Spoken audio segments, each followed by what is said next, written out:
Today, we're going to talk about everything that I love about the Nikon ZR cinema camera, as well as some things that I don't like, and why I'm going to be giving this camera away to a lucky subscriber. First and foremost, the thing I like most about the Nikon ZR is the image and the R3 red codec. The image it produces is very cinematic, and it has this soft quality that I really appreciate. Since this was the first time that I've edited R3D raw footage, I was very impressed with the flexibility and how easily it graded. The next thing I liked about the Nikon ZR is all of the codecs, resolutions, and frame rates. I really enjoyed the flexibility of shooting in 6K and being able to crop more in post. As you know, the ZR has a dual native base ISO of 800 and 6400, and I was very impressed with the low light capabilities, especially at 6400 ISO. One huge benefit of the ZR is its 32-bit internal recording for audio. As a wedding videographer, I always shoot in 32-bit float, so it was great to be able to do this internally. One game-changing feature of the ZR is its 4-inch screen. It definitely made it difficult to go back to my old cameras after using the ZR screen. I put the ZR through many overheating tests and not once did it ever overheat, which is very surprising considering the codecs, resolutions, and the fact that it has no fan.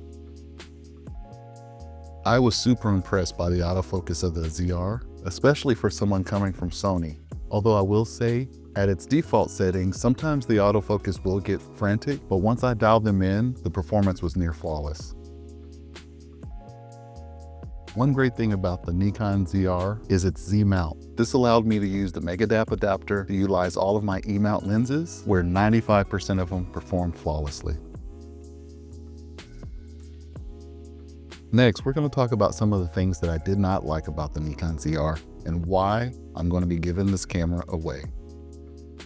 First of all, as a wedding and sports videographer, I just can't deal with the huge file sizes of the R3D footage. My 1TB CF Express B card would only get me about 36 minutes of 6K 60 frames per second footage. And the main selling point of the ZR is obviously its R3D codec. Another feature of the ZR that I didn't like was the fact that you cannot dual record. Since I do shoot weddings, I always love the peace of mind of dual recording, just in case of a card failure for any reason. Another feature of the ZR that I didn't like was the fact that it uses a micro HDMI cable. Even though it has a very large 4-inch screen, I prefer to use 7-inch monitors so I can always make sure that I nail focus. The next thing that I didn't like about the ZR is the quality of its H.265 footage. In my opinion, it seems slightly overprocessed with a little bit too much noise reduction baked in. And the last thing that I didn't like about the Nikon ZR was the fact that it did not have anamorphic de-squeeze. As someone who does use anamorphic lenses, this would have been extremely helpful for those times where I don't use a monitor. Now it's time to talk about the giveaway. I'm going to be giving this Nikon ZR cinema camera to one of my lucky subscribers. Here's the only thing that you'll need to do. First, like this video. Second, subscribe to my channel. And last, comment below. On December 25th, I'll put all of the subscribers who comment below into a randomizer and pick one lucky winner to win this Nikon ZR cinema camera. Thanks for watching and good luck.